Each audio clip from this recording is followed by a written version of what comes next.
for fuck's sake, if you were still at Walmart, there's a good chance, like, statistically, you'd be on welfare, and that would be no fun. Yeah, it's true.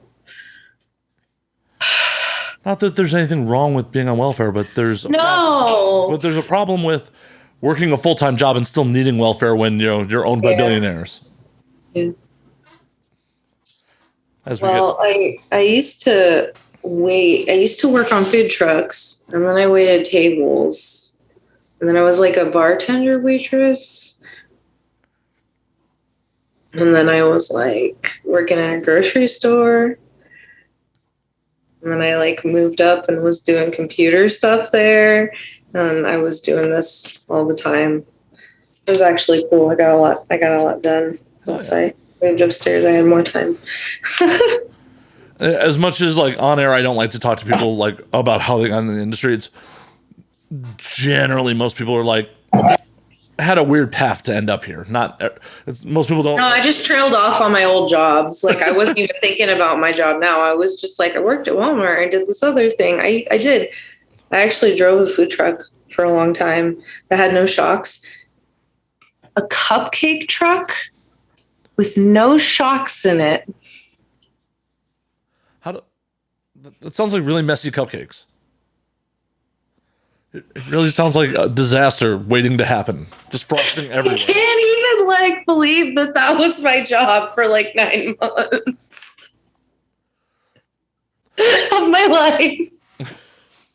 I'm sorry. It's just funny. It is. A big ass, like it was like a ice cream truck style box truck.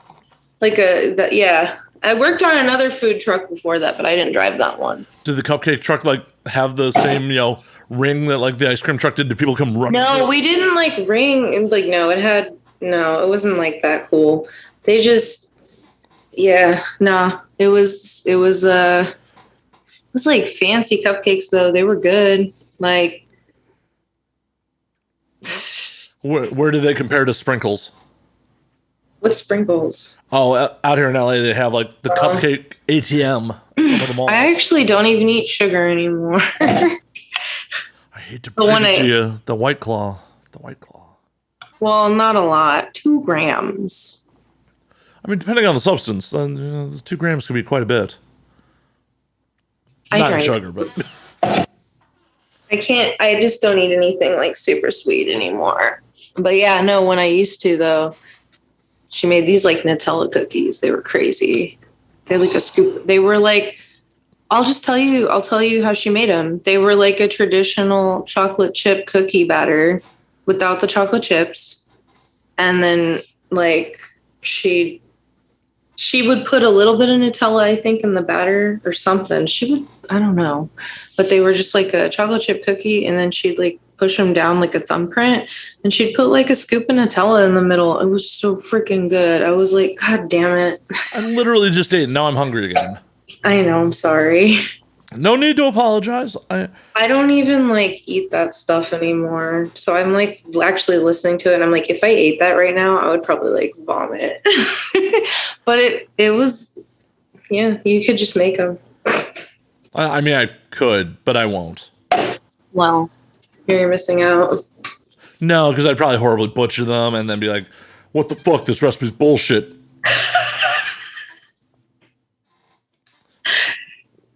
I have very realistic expectations. You just use the cookie dough recipe on the back of the Nestle chocolate chip bag. Well, I do super appreciate that you think I can read. I appreciate that. I just I like cooking. I don't know. I don't bake, but I cook. Baking is totally different. What do you cook?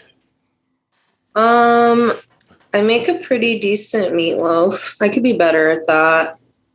I don't know. I'm always making like noodles and shit, ramen. I make this really good like vegan ramen that I like with like a ton of vegetables and meats and I don't know. I cook my food a lot, like all the time. I thought you just said vegan ramen. Well, I make the base because I can't have dairy. I eat meat. Sorry, I'm not vegan. The base and stuff is vegan. Sometimes I leave it vegan, but sometimes I put chickens in it. Fair enough. Because I'm about to say, like, one of my favorite parts about ramen is the pork belly. Like, you got to have the pork belly. Oh, I see. I go and order that. I don't, because like I don't know how to cook pork belly. I've never done it. I was actually just looking into that. I was like, whoa, yeah, no. But yeah, I don't know. See, I don't understand how people can be vegan. Like, meat's fucking delicious. I got really into making chicken pot pies, or just like pot pies for like 4 months. I was just like making them. I don't know. Like, just like are you making the pie crust from scratch? No, I wasn't making the pie crust from scratch, but I was making all the filling, and I was like chopping up my own vegetables and all kinds of stuff. So what you should do now is start an OnlyFans cooking show. OnlyFans cooking show, yeah. I want to do that. That sounds really fun. I mean, that's one of the beauties of the medium is you can really get away with doing just about anything. Paris Hilton got a cooking show, and I want a goth bimbo cooking show. Do it. Do it. What's stopping you? Do it. I want one. You gotta like decorate the set with skulls and everything, like make it super goth. Oh my god. Like the super goth kitchen. I want to do this so bad. Like be like, oh, and we're just gonna add some tears for flavor. Tears. Dark. Now I would be like Elvira. She's kooky. I like her a lot. Elvira's fucking great, and so many early boners. Fucking Elvira. I like her. I saw her at a convention once. She is still hot as shit. She's still really hot. And for me, like, I have a thing for redheads, so it's like when she doesn't have the wig on, it's like, oh. Yeah, Cassandra. Yeah, she is real. I like redheads too. Have you seen Righteous Gemstones? I am not. You need to watch that. Tell me about it. It's on HBO. I think they're making they have another season coming out finally after COVID. It's Danny Masterson. I'm going to pull it up because I know it's a Danny Masterson show though. I don't know. I like him. It's got John Goodman in it. No, I did catch an episode of that. Yeah, it's literally about like it's parodying like those rich like the mega churches. Churches, yeah. It's Danny McBride, yeah. John Goodman, Adam Devine. I don't know. I said Danny Masterson. I'm so fucking high. Yeah, Danny Masterson, I think, is in jail right. Yeah, I know. I can't even. So bad. Anyway, it's Danny McBride. I'm really stoned. It's really funny. It's fucking hilarious. I did catch an episode I've seen it so many times. Is that how you've been burning a lot of the pandemic? Was rewatching that, or? I guess just like exposing more people to it. Well, the whole audience now, if they haven't seen it, has a good reason to go watch. Yep, you should go watch it. They have season 2 coming out. It's really funny and it's dark. Do. I mean, dark humor is the best humor. I don't know. I've never been a fan of just fucking like, oh, happy-go-lucky. Like, no, like shit, fucked up, dark shit is what I laugh at. Yup. I mean, yeah, I don't know. My favorite stuff is John Waters. I love him. What's your favorite Waters flick? Oh man. Well, I really, really, really want to say Pink Flamingos, of course. I do. I think that's it. I mean, but I also, it's Pink Flamingos. But then there's also like A Dirty Shame's really good, but I feel like it's not better than it's not better than Pink Flamingos. I don't know. They're different films. They definitely are. I mean, his later stuff's definitely different. I'm a big fan of Cecil B. Demented. Serial Mom is great. Like, Anyway, I love him. He hasn't come out with anything in a while, has he? No, A Dirty Shame was his last film. That's gotta be like 20 years ago. I'm pretty sure. Yeah. He still tours. I saw him in November 2019 in San Francisco. I'm so glad I went because I always wanted to go, and I would like ask people to go with me and they would flake. So I was like, I'm taking myself, and I went and I had a really good time. And like, yeah. I'm glad I went because Did you know John Waters was going to be there? Yeah, no, I went to his show. He does a Christmas show. Oh, okay. That's what I was saying is that's what he does right now. He does shows. Nice. Live comedy shows. He does, it's usually always a Christmas show because that's his favorite holiday. It's just him doing like live stand up. Hey, there's absolutely nothing for talking about his career. He's amazing.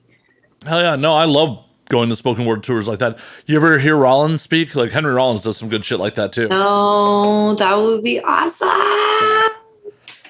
Like Rollins is like, I'm not a stand-up comedian, but like he just tells fucking humorous stories and it's absolutely amazing. I've seen Rollins speak a couple times.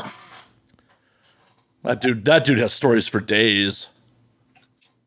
I've heard that. I actually had someone else tell me that he does that now. My favorite album is one of my favorite songs is actually on Family Man, I think that's the album, right? Yeah. No, what's the album? Go to album. Yeah, Family Man. I was right. I was like, it's Family Man. It's actually part spoken word, the album.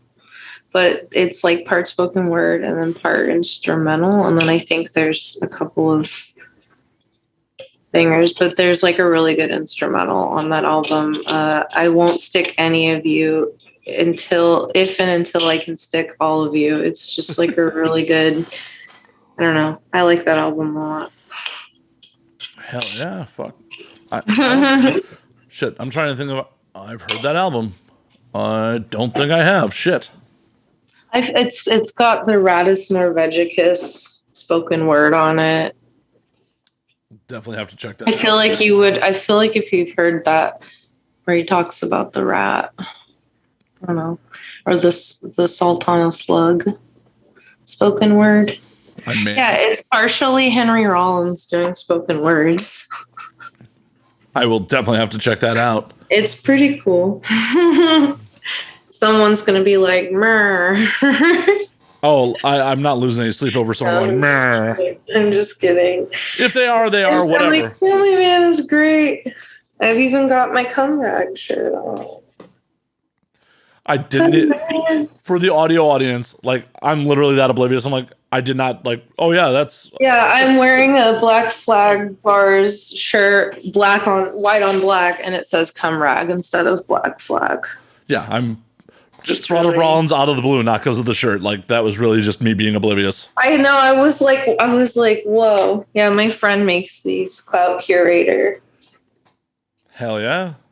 She's fucking sick. I have a City Girls one that is it's the album cover. Fuck, it's the Cannibal. I'm so high. The best Cannibal Corpse album. Come on. I can't remember. Butchered at Birth? Huh? Butchered at Birth? Yes. Sorry. I was like, I'm so high. I know everybody. Yeah. It's that album cover, but instead it says City Girls Take Your Man. I love her. I just ordered some panties that say Semen Demon on them from her. That is fucking amazing. She's awesome. I wonder if they have any in my size. Maybe. You have to, yeah. Because she's all inclusive. All sizes. Everybody can have Semen Demon panties. I don't know what occasion I'd wear them for, but it seems like something novel to have. Yeah. Like hang them on your wall. Just to give them as parting gifts to people when they leave my apartment. Bye. Like, we had a good time. Like, I can't afford an A-Rod style, like, gift basket for people I hook up with, but I can at least give you these cool panties. That would be a sick gift. Yeah, that'd probably be more memorable than the sex, so... Like, that'd be a good gift. I'm trying to, be memorable, get some repeat business, be like, cool panties as you leave. We had a good time. Here you go. Embroidered panties. That would be such a ridiculous thing to actually give to like a random hookup. Be like, oh, that was fun. Here you go. Have a good life. I mean, I honestly, have I had enough random hookups? I mean, the answer is always I no end to up, that. I end up usually sleeping with somebody a lot or dating them. Sadly, I've only had a few like random one night or like one-off hookups. So how's that usually go? Does it start as a random hookup and like? It has a couple times. I don't know. I date a lot, or I used to. Now I'm just like chilling. One person. Don't want to deal with that anymore. Definitely not polyamorous. See, I don't know. No offense. No offense to the polyamorous folks out there. It just sounds It's a exhausting. lot to of me. work. I Yeah. can't do it. I don't have the desire anymore. That's something I never had. Like, I'm all for non-monogamy, but polyamory, like, oh, I got There's a difference. right. Like, I got to be emotionally invested in like all these people. That seems like a lot of fucking work. And no thanks.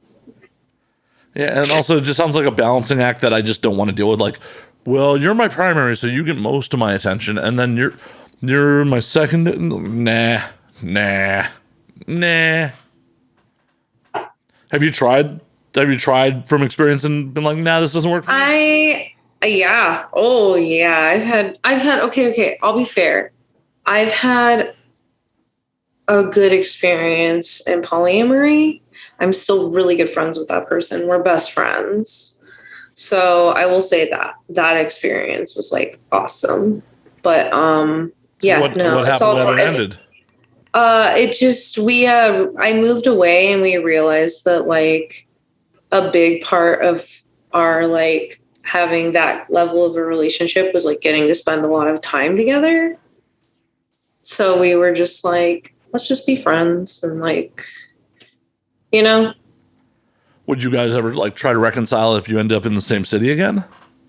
I mean, like, we're friends. We're like play partners. And it was never actually really like that. Like, this person's really like into like BDSM and stuff. So we dated and I love them very much. Very lovely person. Very lovely. And I cherish them a lot. But we're really good friends. But yeah, no, I don't know. We're really good. Yeah, we're really good friends. Maybe I would cane them. What's up? I'll cane you. You only cane good friends? We can cane each other. No, that's like the stuff we would do. We wouldn't like we would do kinky stuff. We wouldn't like even. I'm serious. That wasn't. And I was poly, so it's like I had other partners where I was getting that, but not with that relationship. But that was like a really serious relationship I had. That's awesome. I mean, Yeah. So that was a good experience. But the rest of it was like drama and like people like not communicating properly or like jealousy stuff. Just a lot of things. And some of it was mine. Like I wasn't really vibing with it either. So that probably was why it also wasn't working. Live and learn though. I mean, That's just me. I see some people where it works. exactly. I mean, I'm not knocking anyone else's lifestyle as long as everyone is involved as consenting adults and having a good time with it. Yeah. Like, Exactly. it just ain't for me. I know it ain't for me. I barely have enough time to like, to give emotional investment to like one partner. And a lot of times I don't. That's why I'm single a lot, because I don't. Well, I have my one partner right now. I love him very much. Hell yeah. He respects my space. We will in the future we'll live together if I want to. But just like right now I have my space. Getting to know things. I mean, there's absolutely nothing wrong with that. Like, there's absolutely nothing wrong with like having a long-term partner and not fucking living with them. Like, we're not in ye olden times where like, oh, you have to move in together and then you have to get married. I kind of want to. Well, I'm the kind of person where like I like living with people. This is my first time living alone and I enjoy it, but I like having people around me. Like, it's just a lot better. And then it's like, I don't know. So I've thought about like moving in with roommates, but no, I'm good for now. I'm just like, yeah, I want to get to know this person better. And I don't want to go into a roommate situation right now. And I also kind of I think it's good to live alone for a little bit. I agree. Like, having a roommate, and the thing about it is like, almost every roommate situation I've ever had in my adult life was like, oh, hey, I moved in with friends. And then like a couple months in, it's like, oh, hey, just the guy I nod to in the hallway and we both pay the same bills. Never strengthened friendships. Not once. That might just mean I'm a horrible person to live with, but yeah. No, I've lived with I've lived with people who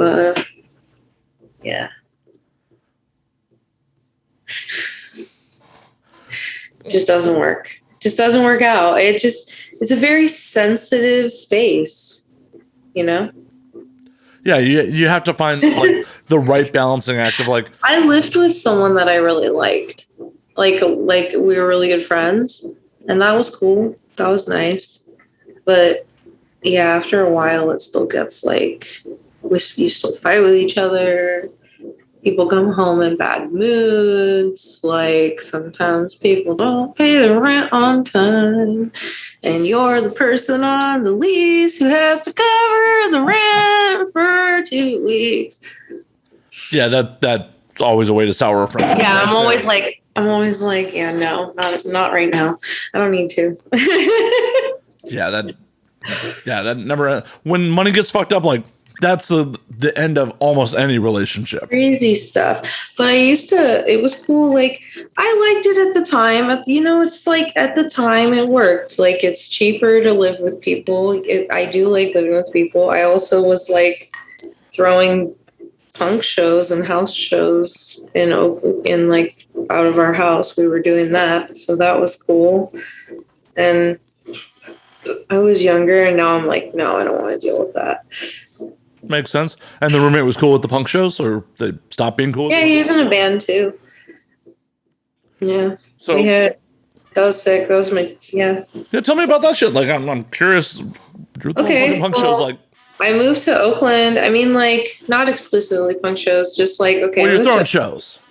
Yeah, I moved to Oakland with a boyfriend, of course, with long hair in his band, and we got Melvin's tattoos together. Hell yeah. Yeah, we're still friends. So yeah, we moved to Oakland and he was in a band and I like was going to shows. I like fell in love with it.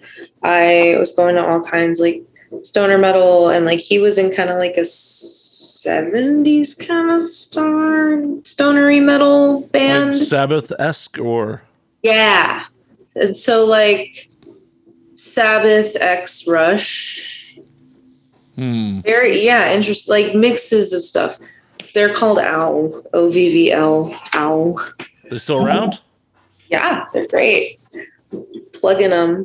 Owl. Serious. Look them up. Floating Island. I will check it out. Yeah, so good. But we moved there and then the way it is like it used to be this way before Ghost Ship. I'm sure people know what Ghost Ship is, which was like a warehouse fire a few years ago. And since then, it's not the same as it used to be. Like, we used to pack houses with people in Oakland, like punks and metalheads and like safety violations and like tons of weed and booze and like just crazy stuff. And yeah. And so I started offering our house like my roommates and I were like, yeah, but he was like, I don't want it to be a punk house, but we can have like shows. And I was like, okay. So we would throw shows. My 21st birthday was really fun. I had Lecherous Gaze play, which is like a local Oakland punk band, and it's partial members of Annihilation Time, which is like a really old punk band. No, Lecherous Gaze is like a classic rock and roll band for sure. They're really great. They play really fast, heavy rock and roll, and they played my birthday, and that was kind of awesome. Tell me about the night. Like, how'd the night go? Like, set the stage my for your mom 21st came birthday. up. It was my 21st birthday, and my mom used to always say, like, when you're 21, we can be friends. So she came up for my birthday party. We had a keg. I got a keg, and yeah, we would throw keggers, but I got a keg, and my mom brought me a cake with like a drunk Barbie on it, like a Barbie doll that was drunk. I don't know. And yeah, all my friends were there. It was sick. It was so loud. Like our house would just, I don't even know how our neighbors like never called the cops. It was just so obnoxious. We would stop around like midnight though. Like we wouldn't like go till like hella late. So I feel like they were kind of cool. Like we weren't in a super upscale, like rich neighborhood or anything. We were kind of just like, yeah, closer to like West Oakland. So it was like, I feel like people were kind of just like, whatever, you know, they're like doing bigger crimes and they didn't need the police around. No, not even that, but just, yeah. Or they just don't want, they're just like, it's freaking Friday night and they're done by midnight, you know, like there's no point in calling the cops over here. Why do we do that? Like one of our neighbors said something to us once, but we were like, oh, sorry. Like, but I'm still just like now, like you'd get the cops called on you for sure. Oh, 100%. Like, everything going on. But yeah, you can't do that anymore, especially with ghost ship. So I stopped doing it after a few times because people were just like, they were just like really disrespectful and I just didn't want to deal with it. There would be like hundreds of people there. It was crazy. Like a couple hundred people. That's a lot of people. Yeah, especially in your space. Yeah, that. We're talking like an old Victorian home, though. Yeah, that's so sick. Sick. It's sick, but it's also like we would throw sick Halloween parties. Yeah. I couldn't imagine like having that many fucking strangers in my house. Like, yeah, no, it was. I can't believe we did that. I'm sure it was awesome at the time. I'm sure it was absolutely awesome. Now I'm just like, hey, we've all been there. Like, did shit years ago. Like, oh, that was a lot of fun. That was awesome. I would never do it again. Like, oh my god, no. So, but I don't even think they do shows as much like that anymore. Some places, but I'm sure some spots do. But do you ever think about like just pursuing a career in music or?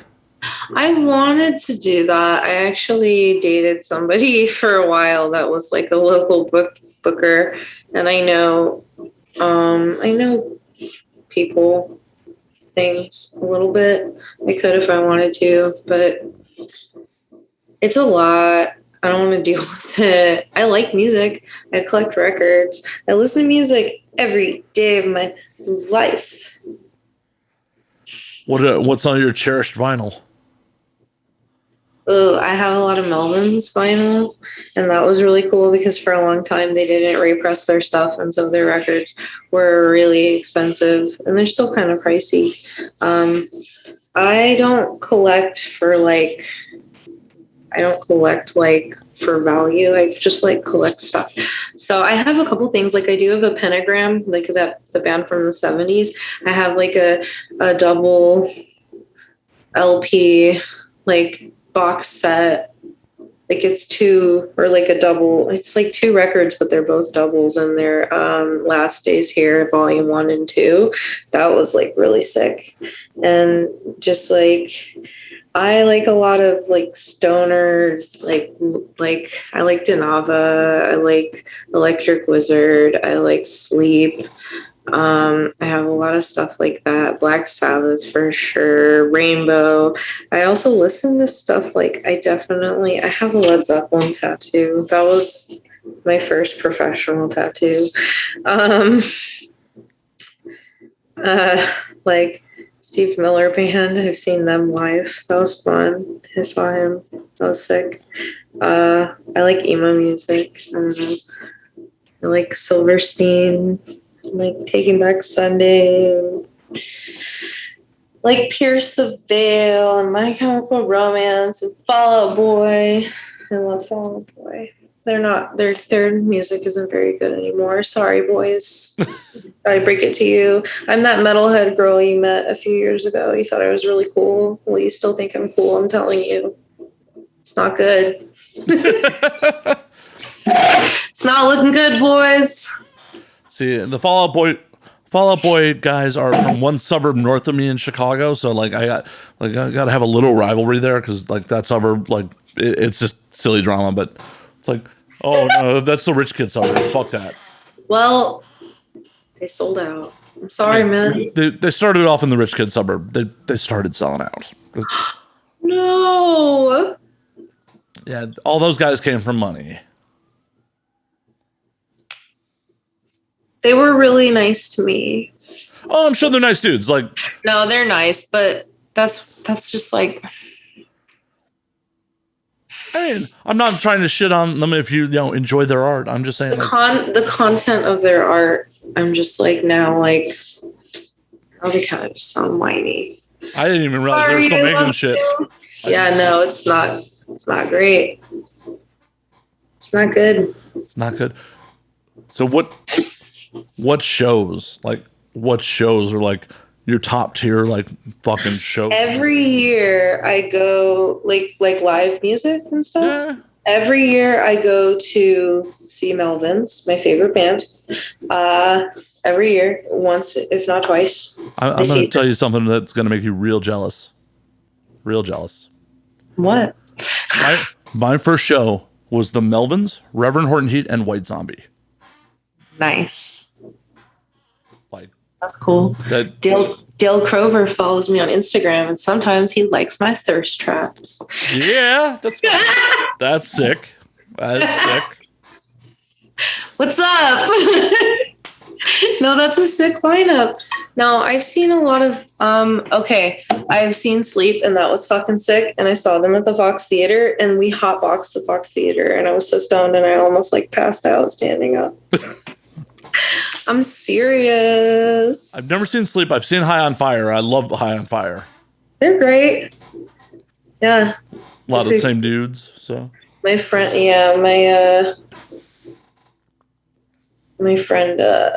Subliminal SF, Mikey, makes the Richard Pryor High on Fire shirts. That's his design. He made that, and then they were like, "Oh, we're gonna like sell it. I want to sell it on merch." And he was like, "Okay." So that's fucking awesome. Yeah, he still sells. I think you can only buy it online at his website, but then if you go see them on tour, they have like, yeah. Yeah, it's shit. It's been 6-7 years since I saw High on Fire because I saw them with. I still haven't seen them. Oh, it was good. It was a good show. I want to say I saw them with fucking Exodus and Anthrax. Wow. And that was at Vegas House of Blues. Okay, I've seen Motorhead twice. I've seen Iron Maiden. I've seen Black Sabbath, but not with Bill Ward. I've seen Electric Wizard. That was fucking sick. I've seen Boris, which is cool. They're from Japan. They're like this stoner doom. They use like gongs and they scream a lot. They're just like, ah, like it's cool. It's sick. Yeah. I've seen Melt Banana with Napalm Death and Melvins. Melt Banana, Napalm Death, and Melvins. Melt Banana is like, have you heard them? I have not. They're a Japanese band too, and they're like female fronted, and like she literally like high pitched like screams, and like the music is almost like so You just gotta hear it. It's so like dun, dun, dun, dun, dun, like, and it's just her like screaming this crazy shit. It's fucking sick though. I will definitely check it out. I've also seen, like, I went and saw Odd Future like years ago, and they're that band that Tyler the creator used to like have a punk band on his label or something. I don't remember their name, but we went and saw that show and that was cool. And then I've seen, I can't even think right now, King Diamond twice. Oh, that's sick. I saw him do a Merciful Fate set. That was fucking sick. Yeah, I have a. This is for the video audience only. This is the. Fucking King Diamond poster. Fuck yeah. With the custom frame. Somebody loves me very much. Thank you. That's like, I painted my face once for that because, yeah, I still haven't seen Kiss. I haven't seen Alice Cooper. Who else? Why can't I remember? I've seen Taking Back Sunday. I've seen Pierce the Veil, Fall Out Boy, Paramore, Windhand. I've seen Denava. I've seen Uncle Acid. I saw Uriah Heep and Judas Priest. That was so sick. Priest is still such a fucking good show. Like I was just talking to someone else about this on air about Rob Halford is such a good frontman. He's like, even if you're for whatever reason not into Priest, he's so great. He's so fucking great because I've seen Priest with Halford and without, and they're two different fucking shows. They're completely like, I don't understand how the rest of the band's like, yeah, we can replace Rob Halford. No, you can't. The best Judas Priest album is the first one, Sin After Sin. See, I am a big fan of Screaming for Vengeance and British Steel. Those are great, sure, but no, they're great. British Steel is great. So is Hellbent for, no, not British Steel. Yeah, Hellbent for Leather. Right? Hellbent for Leather. They're great. Nothing. I've told this story on air a couple times before, but like nothing had brought me greater joy than seeing Priest at Ozfest like 04 or 05 in fucking Wisconsin, and having a whole amphitheater of a bunch of Midwestern metalheads screaming along to Hellbent for Leather. Like, yes, it was so great. I saw him at the Warfield. And I got right up front with my best friend, my best guy friend, and I got right up front, like as close as we could. And I got a pic. I have a pic somewhere. I saved it. Yeah, he got me a pic that they threw into the crowd. It was so fun. He came out on a motorcycle and I started crying. I was like, fuck yes. They played The Sinner. They played it. It's like my favorite song. I'm hoping I get to like see Judas Priest again before they stop touring, because like they're getting up there in age at this point. Me too. I gotta see Alice. Is Alice still playing out? Mm-hmm. He's actually doing Psycho Vegas. I'm not really comfortable yet going into like big. I really, really, really like Megan Thee Stallion. I want to see her so bad. Hot girl Meg. Sorry. No, I totally get it. Like, I just passed up on going to a pretty big event at the Memorial Coliseum this weekend. Free tickets and everything. I'm like, nah, I'm cool. I'm not, even if it's open air, I'm not down with being around that many fucking people at this point. Not right now. Not yet. I just want to see Mullins, but they're not touring until next year. And I'm like, okay. At least the Melvins got some years left in them before they stop touring. They do. I love when they play.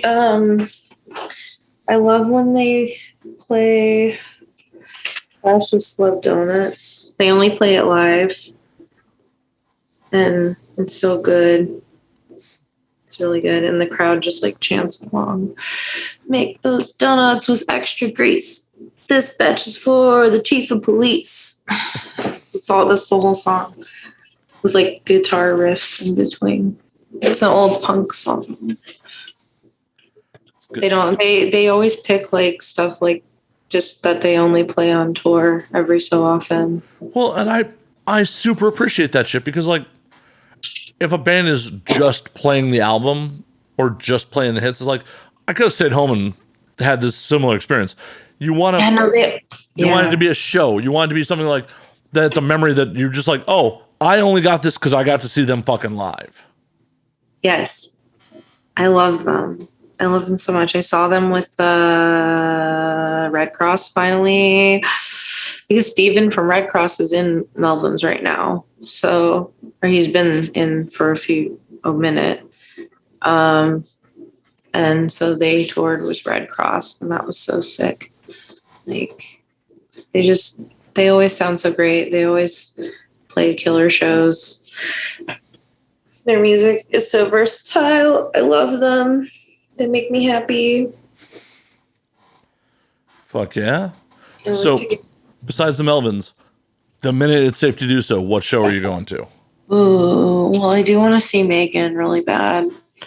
I wanted to go to Psycho, but I'm not going to go this year. Well, if it's safe, I'm going to go to AVN. That's for sure. That's a different kind of crowd thing, but that'll probably be, honestly, at this point, with the way everything's looking, that might be the first thing I end up doing that's like that. I honestly feel like AVN 2022 may not fucking happen because people. They're ruining everything. No, maybe it's time. Maybe it's just, I don't know. We'll figure life out. It'll be fine. Maybe Megan or Melvin's. M's, my big M's. Your big M's. Alice. I would love to see Alice. Oh my God, Rob Zombie. I haven't seen Rob Zombie. Okay. I like Rob Zombie. I like his movies a lot, but not the Halloween movies. Robert. Robert, we need to have a discussion. Hey, he made his money. Like, not all art, you know. Some of it, you gotta pay the bills sometimes. Well, the movies are aesthetically beautiful.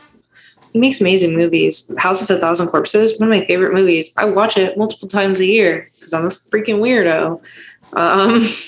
Yeah.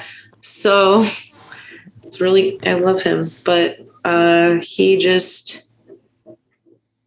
didn't need a backstory for Michael Myers. I didn't need a backstory. Like, I didn't need to know a tortured childhood. He's just a psycho.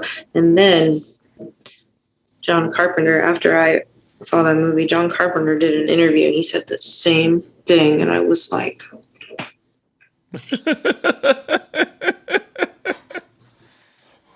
You agree with the OG. I was correct. No, I'm just kidding. Like, I'm such a brat.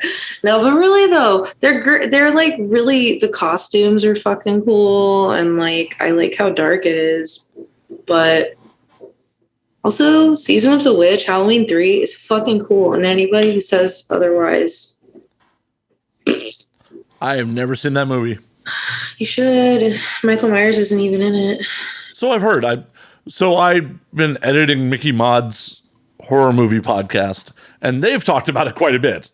So I've heard a lot of opinions on a lot of people who have seen it. I just have not. Silver Shamrock. Yeah, you should see it. It's really good. I will check it out. I will check it out on your recommendation. I will add it to the list. I love the Halloween series. So you big into horror? Just I used to watch it more. I don't watch movies a lot anymore. Like, I don't know, my attention span. I watch TV shows. I don't know if it's because it's easier for me. I don't know if it's because it feels like there's a conclusion every like hour or so. I don't know what it is. I do watch movies sometimes. I just like, I watch a lot more TV. But when I was younger, I used to watch a lot of like, I used to watch the freaking Saw movies all the time. Now I'm just like, what were you doing? What the hell? So that was a thing. I love The Exorcist. Jennifer's Body is one of my favorite movies. Little gay me used to watch that because that movie is really gay. It's very girl. Aw. It's very girls in love and demons. So I love that movie. I have a DVD copy of it because I'm a nerd. The Exorcist 2 and Evil Dead. And I like the Evil Dead remake. I never saw the remake. I felt it was an unnecessary remake, so I didn't want to support it. But it's Sam Raimi. If he had money in the... Yeah, but half the charm of Evil Dead is he had no fucking money. But it's so good. I love it. No Bruce Campbell. That's not necessarily true. Well, he's not Ash. He's not, it's not sawing off his own hand because it went bad. That movie's freaking brutal. The new one or the old one? Yes, the new one. It's great. I recently rewatched it with somebody. A guy, this was actually months ago, a guy I was dating, and I was like, hey, do you like horror movies? And he was like, yeah. And I was like, do you like Evil Dead? And he was like, yeah, it's okay. And I was like, have you seen the new one? And he was like, no, and so we turned it on. And we're getting into this movie, and he's literally like, looks at me and he's like, I might pass out. And I was like, what do you mean? Are you okay? And he's just like, yeah, no, like blood kind of like fucks me up. And like, sometimes I pass out. So like, if I pass out, and I was like, we don't have to watch this movie. Like, it's brutal. Like, it really like made me aware, more aware of how brutal the freaking movie is. Like, number one way to not impress your date. Be like, I'm going to pass out at this horror movie. I'm sorry, babe. Like, I was just like, we can turn it off. He's like, no, it's good. I'm like, did you lose a little respect for him over that? No, I made him watch it. We're watching my movie. I want to watch the girl cut her arm off. Thank you. Did he end up passing out? No, he was fine. So he just was bitching and then was fine. Oh. No, it wasn't like he was just like, I might pass out, and I was like, he was like, no, he was really chill about it. Okay. Like the way he said it really was like nonchalant the way I said it. Like he was just like, I might pass out. And I was like, what? That's why it like caught me off guard. Cause he was like so chill about it. Like, yeah, I might, just like letting you know. And I was like, that, like, it really was like that. See, if I was him, I would just shut my fucking mouth. And if I passed out, I passed out. Like he literally was just so chill about it. Yeah, I might just pass out, just let you know. You want me to turn? No, we're good. Okay. So why the fuck did you bring it up, man? That's why I was like, he was so chill about it. Yeah, I just might pass out. It's cool. Anyway, yeah, no, but that movie's sick and it's brutal. It's nasty. I will have to check it out. I will. Nasty. You give me a lot of flicks to go check out during this podcast. Really? I enjoy movies, so I will go check. Yeah, what kind of movies do you like? Oh, well, I am all over the place, but I enjoy sci-fi, heist flicks, most of the works of Quentin Tarantino. Nice. I've seen most of those. Which one haven't you seen? Maybe I've seen them all. I think I have. There's only like 9 of them. Yeah, I've seen them all. Yep. I did. I went and saw, I used to be really into it, and then it lost. It's good. He's great. His art is good. His art's good, but like... You get older and you're just kind of like... you see things. I mean, I'm not saying there ain't some, problematic... in lots of things. Totally. Like, I'm totally the kind of person that's just like, I'm not super sensitive about stuff as long as it's not blatantly like, you know what I'm saying? Well, like, intent's important. Intent is absolutely important. Like, you know, obviously, if somebody was being like blatantly racist or something to someone in front of me, or I'd be like, bro. yeah, that's not. But like, you know, I understand that in contexts of art and stuff. I mean, there's definitely things in some Tarantino movies that did not need to happen. Did we really need Quentin Tarantino on screen just shouting the N-word during Django Unchained? No. Or, no, he's done it a couple times. Also, I love vampires. Just to say, fucking From Dusk Till Dawn is the shittiest vampire movie I've ever seen. Why does it fucking exist? And you know what? Everybody defends it because of Salma Hayek. I'm not talking shit on her. That's my girl. No, if I want to see a Salma Hayek performance, I'll go watch Desperado. I've never seen that. How have you never seen Desperado? Okay, just so you know, there's a lot of things I just haven't seen. I was very sheltered growing up. Oh, I'm sorry. Desperado, which is also a Robert Rodriguez movie. I like him. Is far better From Dusk Till Dawn. Far better. I don't like From Dusk Till Dawn. I'm just like, it's painful to watch. Anyway, so yeah, I like Quentin Tarantino. I think my favorite is definitely Kill Bill. Part 1 or Part 2? I was just thinking about that because I knew you were going to ask me. I think Part 1. See, I'm a bigger fan of Part 2 because I feel like Part 1 doesn't have as much like snappy Tarantino-esque dialogue. Like, I enjoy Part 1, don't get me wrong. But I feel like Part 2 feels like more like a Tarantino flick. Yeah, I'll say that. I mean, part of it might be just because Michael Madsen's monologuing in Part 2, but... Yeah. I've seen all of them. Like, Inglourious Bastards is good, but it's not on my personal, like, favorites. It's good. All of his movies are good, okay? The ones that even like Four Rooms, other than the dead hooker joke, it's a good movie. I don't like that. That makes me sad. But Four Rooms, like, for the time, it's a good movie. It's a good movie, and it's also like, how many times do you have 4 different directors directing the same movie? Yeah. And yeah. Oh my God, yeah. Death Proof is actually probably my favorite. I take it back. Really? Yeah. See, Death Proof is one of my least favorites. I have a Death Proof like poster thing in my room. Sick. Maybe I'm gonna have to rewatch Kill. I've seen Death Proof the most because I just fucking love it. I don't know. I just love that movie. I love the music. I love the cars. Like, I don't know. I think cars are sexy. I love that it's like women, you know, like it's like hot girls and like freaking, I have the biggest crush on Kurt Russell. I want him to lick my toes in a creepy way.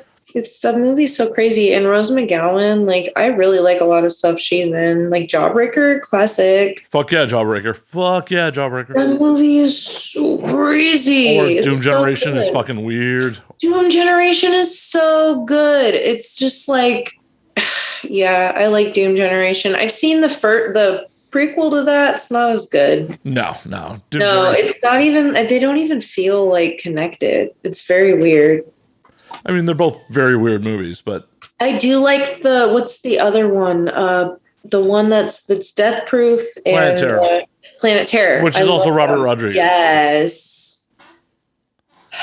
See, the problem is the reason I don't like Death Proof, and I've been saying this for years, I need to go rewatch Death Proof, was I saw Grindhouse in theaters as the double feature. And Planet Terror comes first in the double feature. Yes. And Planet Terror is so fucking fast paced compared to Death Proof. So when you're already in the theater for like 2 hours already, and Death Proof does not move as quickly, it was just like, yeah, I'm not feeling this. Like, it's great though. Well, it might be really good on its own. I own a copy of it. I just need to fucking rewatch it at some point. But at the time, there it is. All the carbonation. Yep, it's coming up now. Well, take some time, you know. I gotta rewatch Kill Bill, apparently, because I'm like now I'm like, which one's my favorite? So I still go with the classic overall with Tarantino, which is Pulp Fiction. yeah, I have that soundtrack on tape because I still have a tape player because I'm a nerd. It's fucking sick. Bet it's worth money. Oh, I'm sure it is. I'm sure it is. Also, like, I got to see Pulp Fiction in the theaters, not knowing what I was walking into. I got to see. I don't like Django. I did when I saw it, but no, it didn't age well. Like when I saw it at a younger period in my life, it just didn't age well. Growing into for me, but it's good. It's a decent movie. But it's decent. I saw that one in theater. Yeah. Well, why can't I remember the actor's name? Yo, he's the Jew hunter in fucking Inglourious Bastards. Oh, why can't I? Christoph Waltz. Christoph Waltz. Yeah. He is fucking great in Django. He's great in Inglourious Bastards. He's great.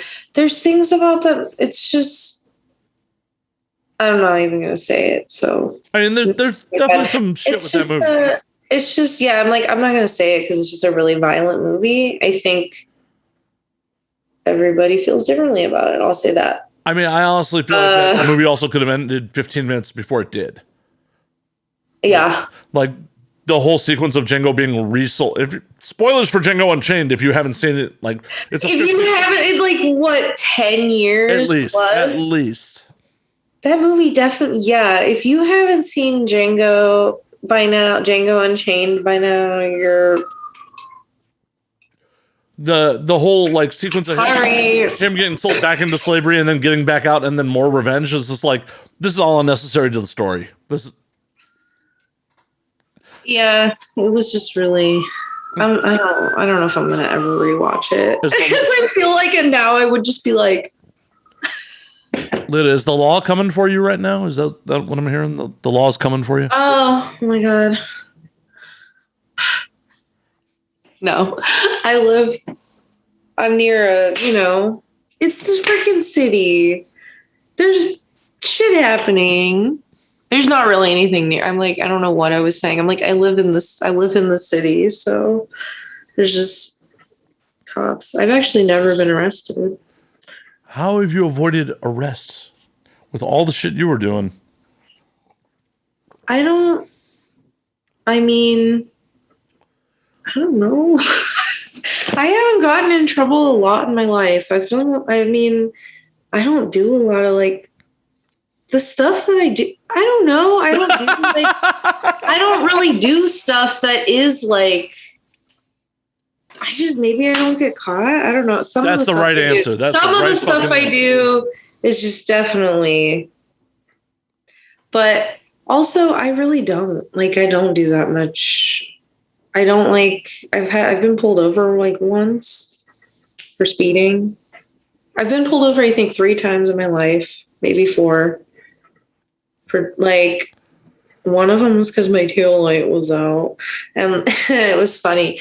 I worked at a care home at the time, so I had like my little scrubs on, and it was at night, and he pulled me over, and he like shines this little light in. And he goes, "Oh," and I was like, "Yeah, oh, sorry, I didn't know my tail light was out. Like, I have to go like to my shift right now." And he like totally thought I was a nurse and was like, "Oh, okay, just like get it fixed." Like. So I don't know. I don't like cops. They scare me. I kind of try to avoid them. I also don't have I'm not really usually doing anything that's like most of the time, honestly. Though technically making pornography in Nevada is illegal. Technically. That's not true. Oh, it is. It actually is. Don't say that. I'm letting you know. It's not true. Oh, 100% it is. Dead serious. By the letter of the law, it is only legal to make pornography in California and New Hampshire. But I'm in Nevada. Yeah, I know. It's technically illegal to make there. No. Yes. That's not true. It is true. I'm Google checking. Feel free. It is No, legal to make it in California by a state Supreme Court ruling, and New Hampshire just put it on the books. It's just not enforced, but it is not technically legal to make porn in Nevada. No, that's not true. Did they vote something in? Hold on. Yeah, no, it's allowed. What does it say? Yeah, no, in California it's illegal. It said that it's not. It says the legal status of adult film production in Nevada is clear. Under Nevada law, porn is not prostitution. Thus, it cannot be prosecuted as such, nor must adult film companies be forced to open their own brothels in order to make their movies in Nevada. Well, that must be a fairly recent change. A bunch of people are moving. I was going to say the reason everybody's moving here is because of the stuff going on in California between those laws you were just talking about and the lift laws. Boy, yeah. Which ended up fucking everything. It fucked everything. Stuff and everything. But yeah, for a very long time, Nevada was not legal. South Florida is still not legal. It's just not enforced. Well, that must be a fairly recent. I live here. I can a lot. Well, at the end of the day, it was never fucking enforced. Like, I lived in Vegas 10 years ago. I moved there for the biz in 2011. And when I moved there, it definitely was not legal. But people were just like, whatever. They didn't care. Well, maybe they changed it. Yeah, I'm curious when they changed the law. I'll have to look into that because I've been espousing that. I was like, it says this. I'm not lying. I just Googled, is it illegal or is it legal? There it is. Yup, there it is. Yeah, no. But at the end of the day, like, it's a silly law because... No, the thing that's illegal here is BDSM. Really? 100%. There's 100%. Like, it... Really? Yup. I think it has to do with, liability. I don't even remember. There's a reason. There's a bunch of dungeons, aren't there? So there used to be. I mean, there used to be full-on swingers clubs too, and like all sorts of shit. I might know of like a couple of personal dungeons, but they're definitely really private. I mean, that's honestly how it should be. Like, especially in this day and age, you really want to go one that's like semi-open to the public. I mean, the one I used Blackthorn in Oakland a lot when I was a pro dom. I mean, I'm still a pro dom. I'm just not doing sessions anymore. Like, I used to do I was a pro dom for a long time. That was fun. I loved that. I still love it. I do online stuff and I do videos, but I haven't seen a client in a long time. But yeah, the one in the Blackthorn, you do sessions there. It's really fun. How is that really like? Nice. Like, just...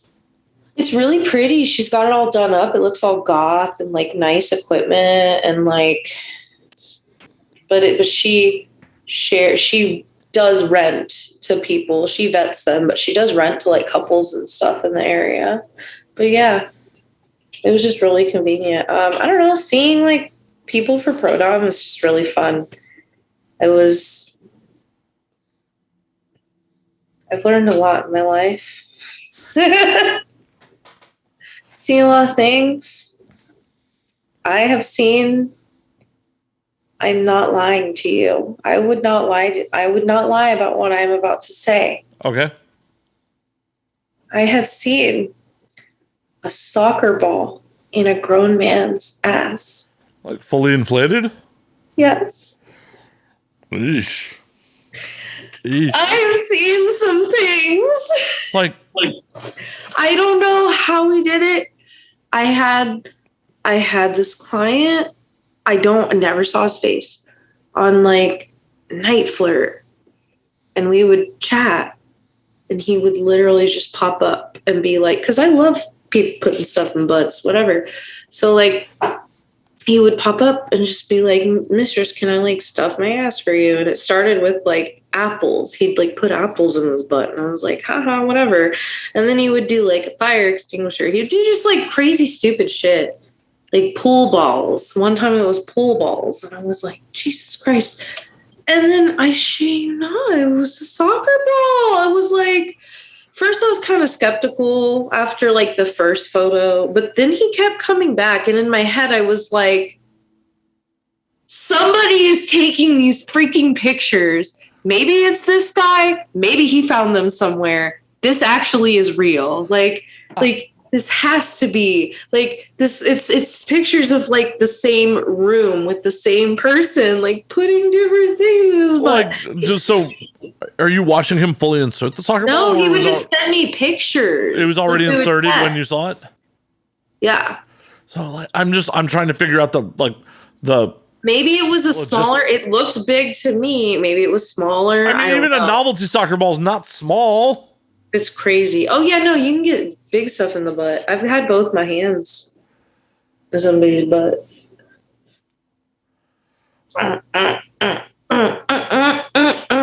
Baby daddy shark do do do do. Well, that's a clip. That's being clipped for the internet for sure. I was sitting on Pierce Paris's face, like fucking his face, I think, with a strap on, and my friend Lily Lovecraft was fisting him, and I could see her hand, and I went high five, and I high fived her hand in his stomach.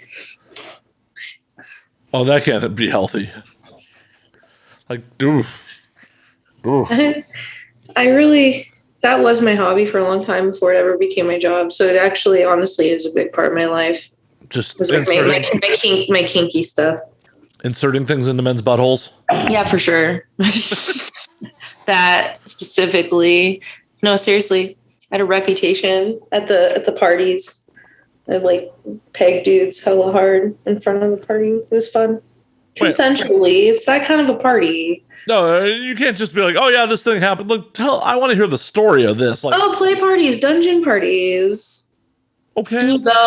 I would go just like dungeon parties. She'd throw play parties at the dungeon, and she'd let me in, and then she would set me up with like, oh, this guy, and I'd be like, yeah, and I'd like peg him in front of everybody, like hook him up to the bondage chair. There'd be all kinds of stuff going on, like people doing bondage and hitting each other. I wanted to fuck some men in the butt, or sissies, or cuties, theys and thems and she's, and all of them. Sounds like you're having a fucking blast. Yeah, I had a reputation.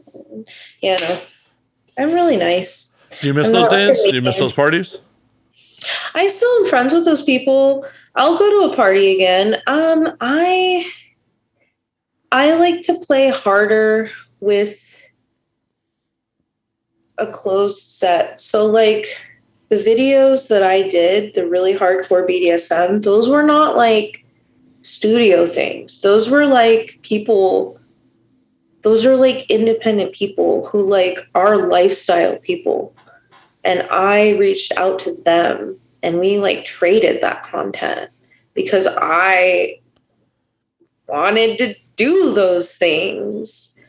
And like, that's how you get to do those experiences. And you have like a safe, usually, I've never had any like super pets, nothing like that ever. Like I love, yeah. So, but you like have, like a safe space to do those things, and they're like crazy things. Like I play with Elise Graves. Oh my God, we do crazy stuff.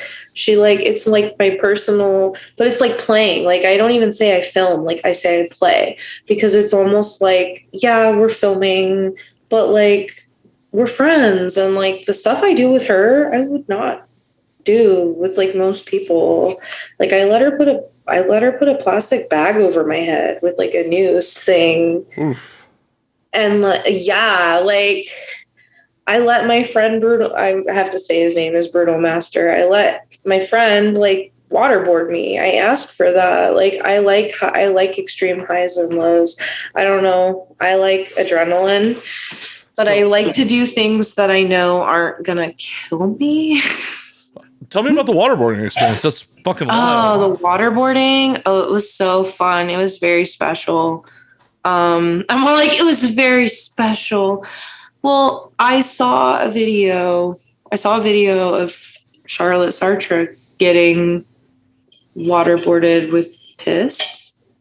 And that was the first time I ever saw waterboarding. And I was like, what is this? And I looked it up and I was like, holy bejesus, like that's intense. But it's like, I don't know. I don't even, when I watch that stuff, I don't usually get off. I usually am like watching it being like, whoa, it looks fucking cool. And like, so I saw that. And then I got really into like, years later, got really into like hardcore BDSM, which is like, no, shocker, because I was looking at stuff like that.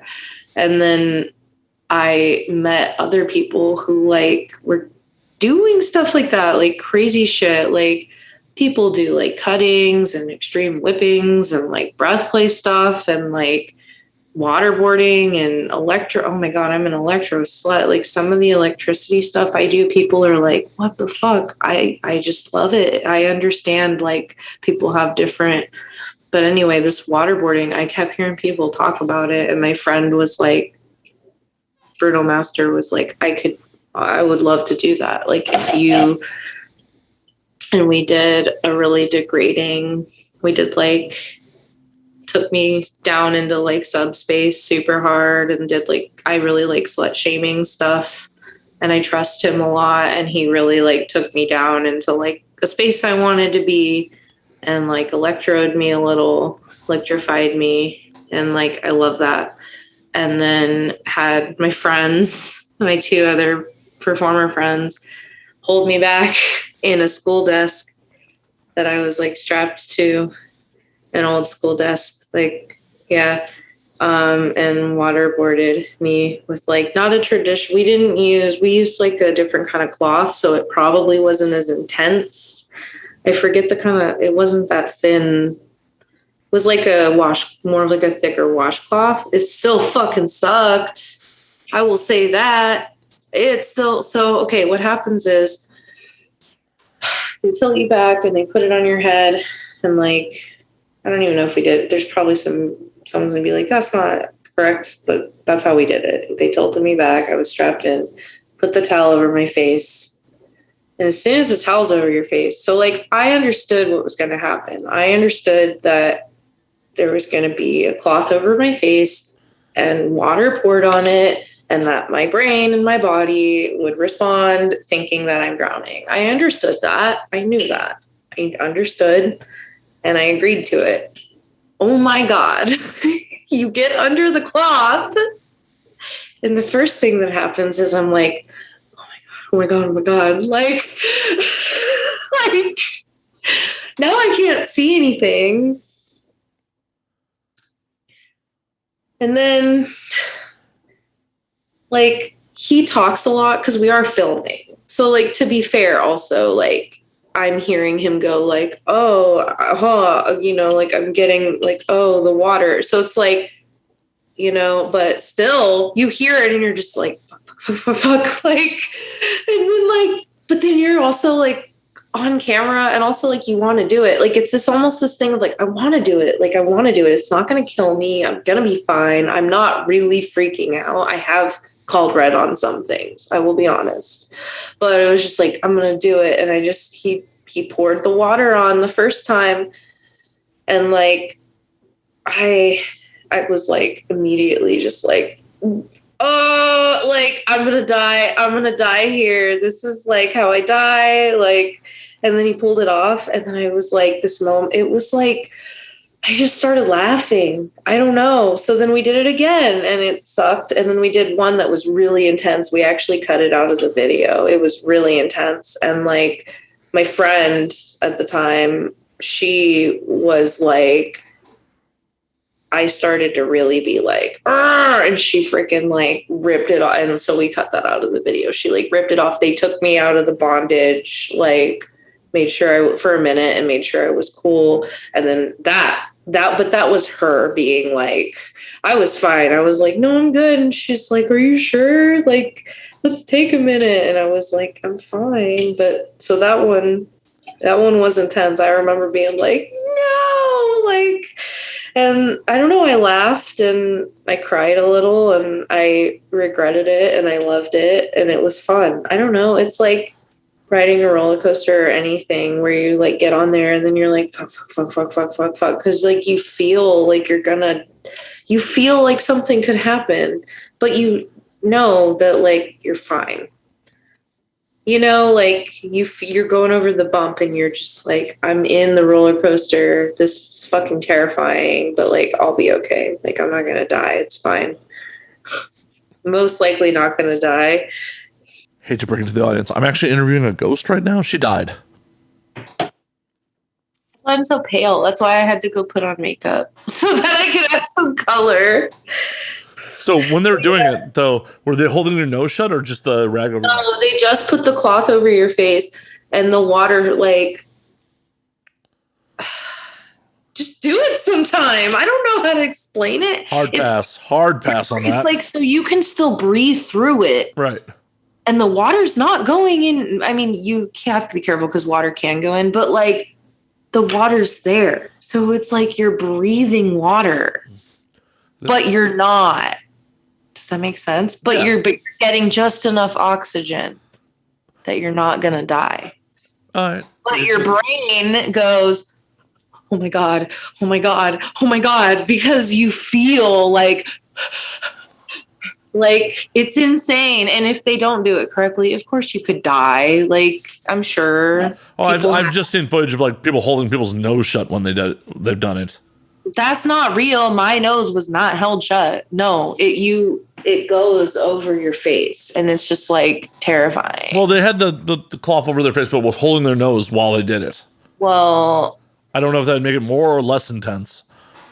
I don't know either. Maybe more because then you only have your mouth. I don't know. I'll listen.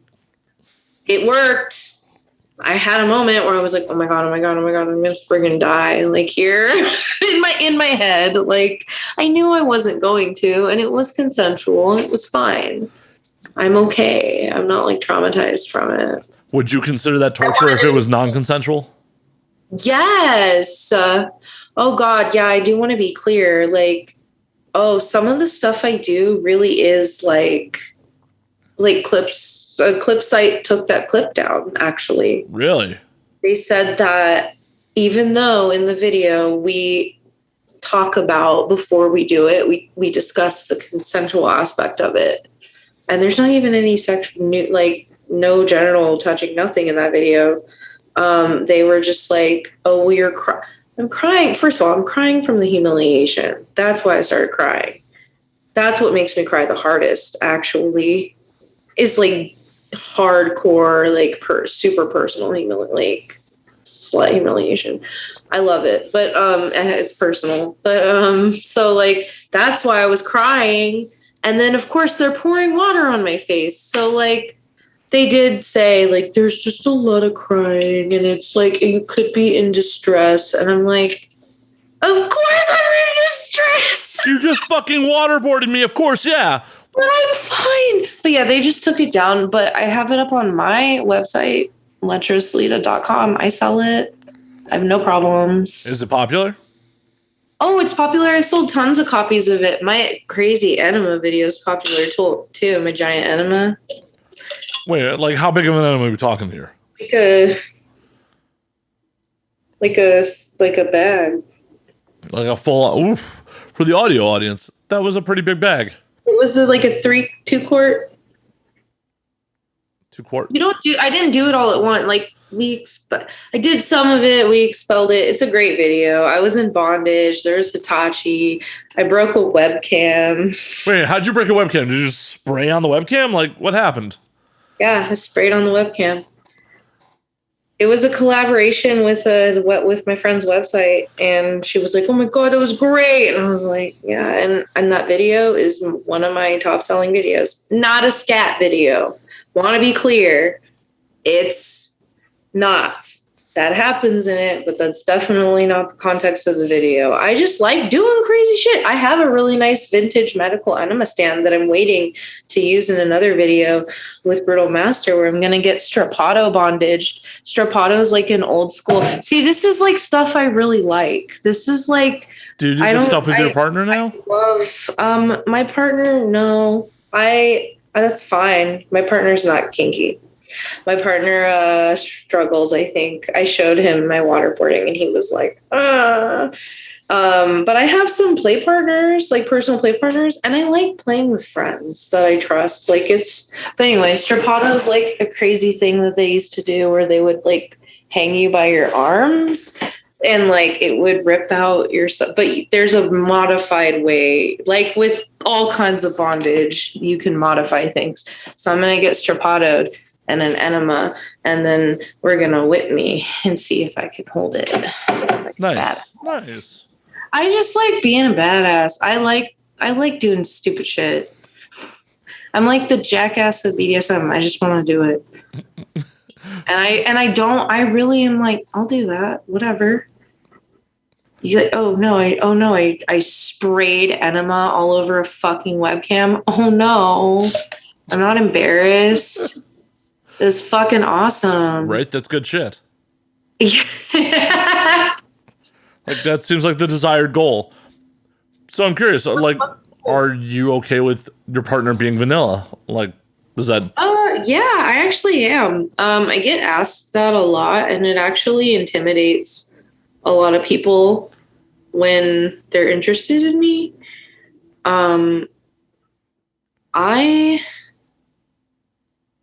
have some personal like BDSM relationships. I'm like a kinkster. I like to do stuff. I don't have like really a desire for a dynamic. And the things that I fetishize about having a dynamic with somebody are actually pretty normal things. Like, I think what it comes down to is I'm such an unconventional person that I almost fetishize if at all, when I think about a dynamic, like a slave dynamic or something. I'm not a slave. I like to do my own thing sometimes, but I like someone that's I'm a brat. I like someone that's kind of bossy and can like put me in my place. And he does. And like, I like the idea, like I do like have some like housewife fantasy kind of fetish things, but I don't want to be like a kept or a bossed around. So it's just like I have fetishes like that, and my partner definitely fulfills those. But I play with my friends, and also I'm a kinkster. I'm not like a lifestyle. Like, I don't even have any lifestyle subs right now. Like, I just don't. I like to just play with my friends. Hey, like, there's absolutely nothing wrong with it. My friends. Yeah. I've had like kinky dynamics. They just don't work for me. Well, it's good you know that. Like, and it's good that you're happy with your partner and that it's not a disappointment. Yeah, no. And you never know. Everything's different. There's also just different kinds of things to enjoy. Like, I'm happy. Well, that's the most important part. That's obviously the most important part, that you're fucking happy. Everything's good. Fuck yeah. Fuck yeah. Yep. So besides being tied up in enema, what's the next like major thing you're going to do? Well, I'm supposed to go visit Hell, which is the big Brutal Master studio. And then I am supposed to go at some point to work with my friend Bella Vendetta on some sort of wasteland shoot. Like, I think a femdom thing. No, I think she wants to top me, and she's amazing top. So that would be fun. But those things aren't going to happen because those people are both very conscientious, like I am. So that's why it hasn't happened yet. Just so we're waiting. So maybe next year. And then I'm also What else am I looking forward to? I'm trying to get this Cam Award. I'm trying to get this nomination for the Why Not Cam Awards. So I'm trying to do that. The emerging Cam star. Hell yeah. How do people support you on that? You can, I'll tweet about it on Lita Bangs because the link is freaking ridiculous. Oh, wait, no, you can go to votelita.com, my URL, and you can fill in my Twitter name and you can nominate me for emerging Cam star woman because there's man, woman, trans, couple, or whatever. And then, yeah, it'll ask you like for my ID or whatever. My ID is just my name, Lita Lecherous. Yep. And then you can hit send. And if you send it to me, I'll let you in my OnlyFans and you can see all my beautiful, wonderful flans. You you can say the real thing. We're not worried about it. No, I'm just joking. Okay. I know so many people are so used to censoring it. I'm like, no. You don't have to censor it. You can full on say OnlyFans. It's a thing. No. Yeah, no, OnlyFans. Again, it's just my name, Lita Lecherous, which is really long. It's like Lita Ford and Lecherous Gaze. It's very easy to remember, people. Well, I feel like you have a stage name that could be like something Marvel Comics came up because they're all about like the two letters. Peter Parker, Bruce Banner, like they're all about the. Yeah. Are you a Marvel Comics character and I don't know it? No, I'd probably be more DC. I got to go. You gotta go. No kidding. The comics I read are mostly like Vampirella, Buffy. I do read some of the DC Black Label stuff. I have a whole stack of comics over there. I gotta go through. I like Spider-Man a lot. You excited about the next movie? I'm out of tune with the world outside of music and pornography. I just found out that Jackass 4 is coming out and I was like, Not only is Jackass 4 coming out, they fired Bam and he's suing them over it. Wait, they fired him? Why? Apparently he couldn't pass the wellness test that Paramount put on him. Wellness? They're making him do daily drug tests. Ooh. Bam.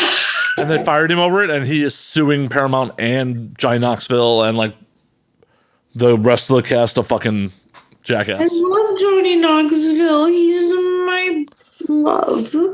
Yeah, so there's apparently a lot of like drama in the Jackass camp at the moment. Wow. I didn't know that. I love them.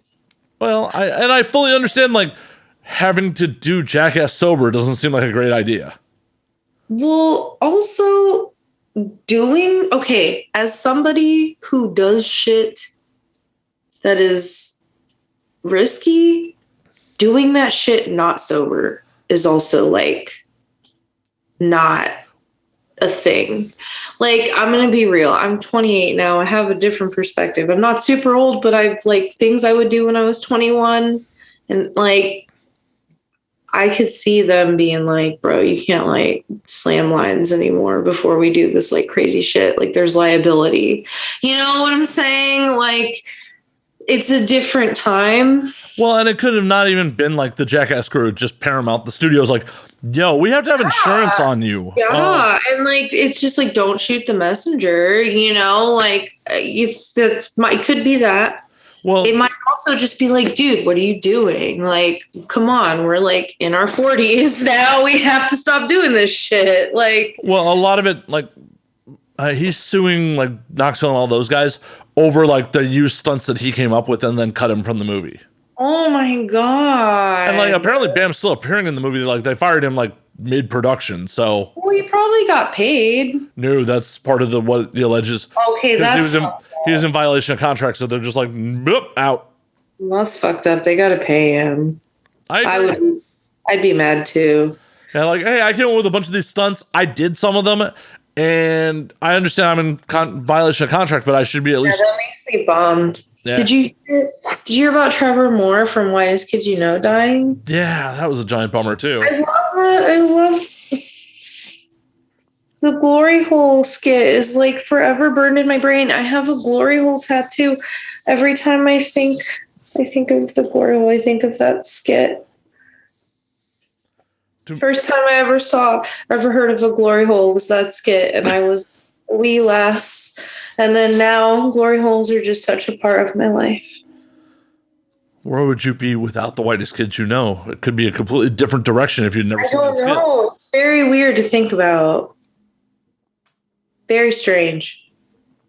It's just I love it. Rip, man. I know.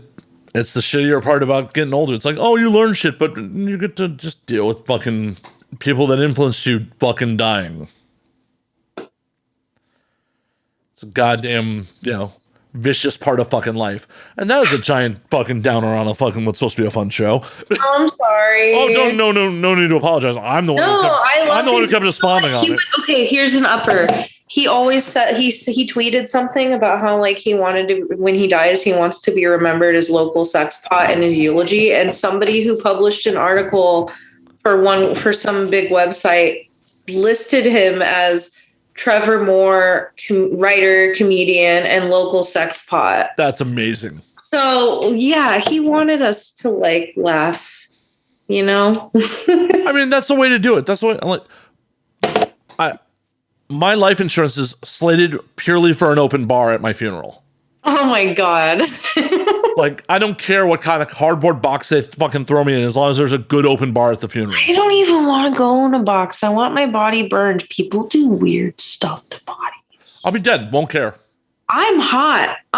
What, are you saying I'm not? Oh, ouch. No, I'm saying. You're saying no one's gonna fuck my corpse? What the fuck? That is some bullshit. You're like, no, you're unfuckable dead. I would fuck your corpse. I'm sorry. I didn't mean it like that. I was saying. Oh my God, you come on my show and you're like, no one is gonna fucking molest your corpse. I see how it is. Oh my God. Most necrophilia cases don't even involve sex. They involve people having weird relations that are not sexual with the body. I mean, whatever happens when they get sauced up at my funeral happens. I didn't mean it like that, I swear. It's okay. At least I have you on record being like, yeah, I'd fuck your corpse. When you die. All right, I'll have a stipulation be like, Lita can fuck my corpse. Lita's the only person who can fuck my corpse. I'm serious. No.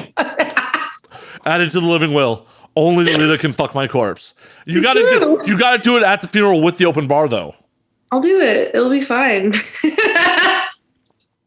Theoretically, as long as I don't die soon. Rolling your casket into the next, I'll be like, don't worry about it. Oh no, you gotta put on a live show. Just like, I'm flexible too. Just like put my leg up and just like. Oh no! Just put me on top of like a pool table or some shit. I'm so getting canceled for this. Don't cancel me. I like necrophilia jokes. Oh my God! I really used to read about it. It is sad. I don't want to talk about it because it's sad, but the real stories are mostly sad. I can only imagine. I mean, it's going to be really sad if, like, you take a strap onto my corpse. That's going to be sad. Like, I've been managed to keep my anal cherry this long. If I lose it post-mortem, that's really fucking...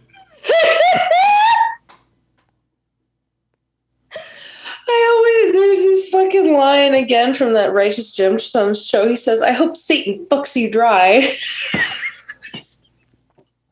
Oh my God. You fucked my ass while I'm a corpse. I squirt embalming fluid. No. You're fucking, dude, your poor family. Yeah, I'm the youngest. Like, the only people I gotta worry about are, like, my niece. Listen, it's his dying wish. It's what he wanted. It's not really what I wanted, but I'll be dead, and, like, I'm here to put on a show for people. Sometimes you have to suffer for the art. No. You won't even, it's fine. No, but I think I want to be cremated. I'm just like... Cremated then buried, or like cremated and like paraded around on people's mantelpiece forever? No, that's stupid. People do that shit though. I know. Sorry, Grandpa. He's not here. He's at my grandma's. But I don't know. Maybe I want to be illegally sprinkled. Ooh, they'll press them into a record. The record's cool, like the tree's cool, like being fertilizer for a new tree. Like, but what kind of tree do I like? I want to be some kind of fruit bearing tree, like peaches. Nah, lemon tree. I want to be sour. That's right. Peaches. They can also press you into a diamond. Yeah, I know that. Oh my God, this one.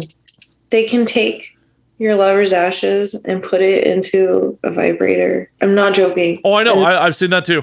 Okay, I was like, I'm not joking. It's real. Oh, it's 100% real. It's been discussed on this show. It's been about 5 years since we discussed it, but it's definitely been discussed on this show before. Well, the ashes vibrator is crazy. Well, like, do you wear like, or if you like get the ashes butt plug, do you wear that to like your lover's fucking like? Wait, they had a butt plug? I'm certain they do. I'm really certain. Oh my God, you wear it to your lover's like the memorial. No, I feel they're there with me. They're inside me. And then you get up in front of everybody and you're just like, I feel them. I feel them deep inside me. whoa. Oh my God. I feel their love inside of me here today. In front of all of you. I'm so sorry. I just wanted to know. No, I'll be fine. I'm good. We're good. Oh my God. I mean, why not, right? Fuck it. Why not wear your lover in a butt plug at their Why memorial? not? I didn't know that they made a butt plug. They have to. Like, I'm not certain, but if they're not, like, I have some marketing I gotta go do real quick. They gotta do it because, like, why not? That's so easy. Yeah, if they can do a vibrator, they have to be able to do a butt plug. No, I know that they can. I'm just really wondering if they haven't thought of it. Matt.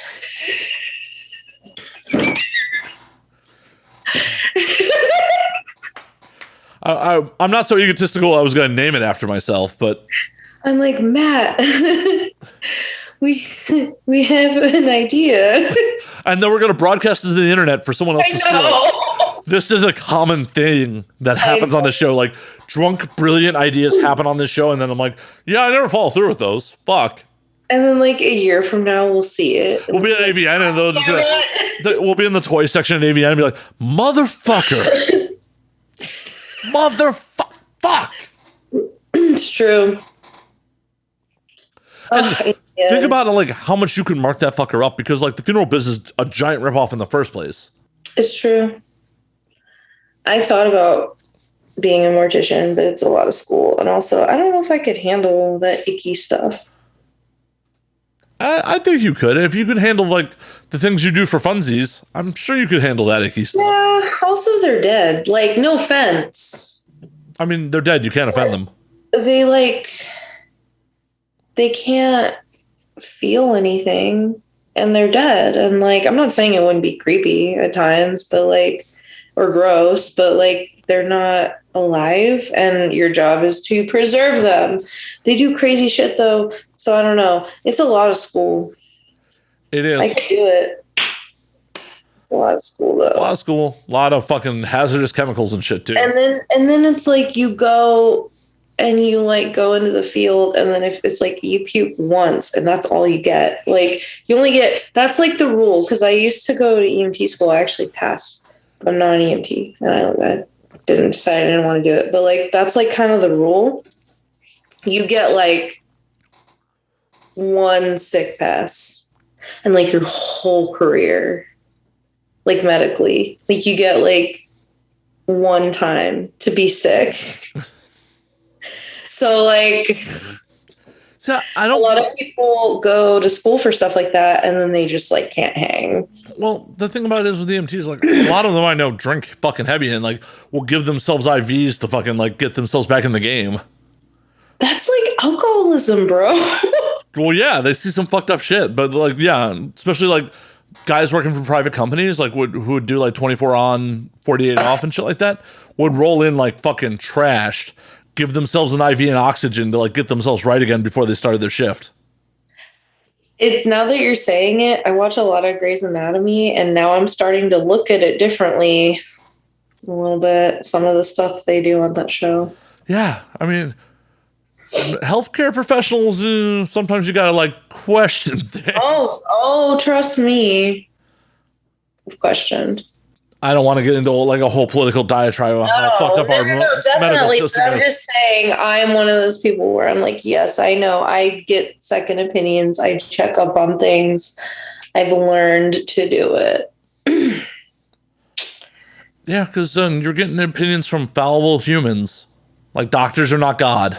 Yeah, exactly. And I think that people don't understand that. And like, sometimes it's just literally like the person doesn't know, like they were never taught it, like that happens. Yeah, like, in every other field, like there are people I would go to like, hey, how do I do this video edit?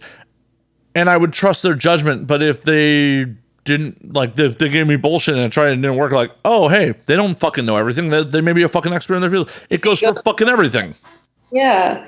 It's like you go to someone else and they have a different perspective or they have a different way of looking at it. So it's like, but then there's just some doctors that are just. Well, and some doctors have been at it for like longer than your parents have been alive. That's so crazy to think about. Yeah, it's like, oh, hey, I've been practicing for how many fucking years? Doc, did they have vaccines for things I need to be treated for when you started? No? Okay, cool. I may need to go somewhere else. But like, you also don't want like the guy who's straight out of med school either. Like, yeah, you gotta find that like happy medium in your doctor. Like, okay, you've been doing this for a minute, but you haven't been sued into oblivion by malpractice, but you haven't been doing this so long that like you don't know what the internet is.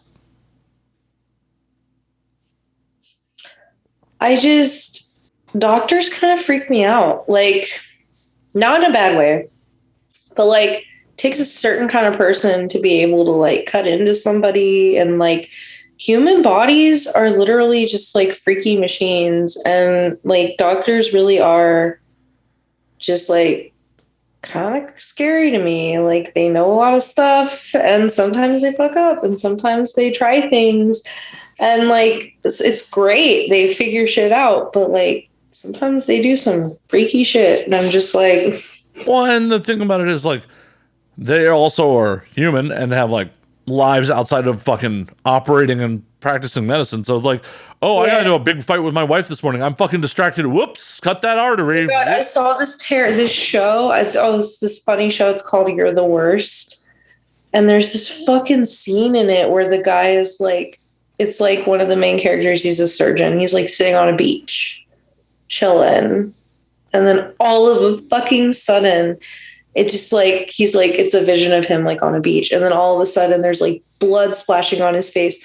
And they show like the room and he like fell asleep while he was operating on someone. And I was just like, like, how many times does it happen? Like, how many, that's what I think about though. And now that I like, especially now that I'm back watching my show again, I'm like, how many times do people fuck up? And what are you going to do? They're only human. Like, right. As long as like they're doing what they're supposed to do, they're doing what they know, like they're only human, but it's just like, it takes a certain kind of fucking person to literally just like act like somebody dies. And then you're just like, okay, next patient. Well, and like, during the like height of COVID, like doctors and nurses having to like pretty much decide, yeah,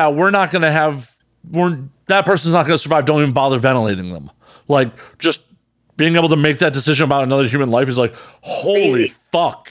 So they kind of like, they're a special breed of person. I could not do that. I like am really sensitive and I don't think I could handle some of the stuff that they deal with. Yeah.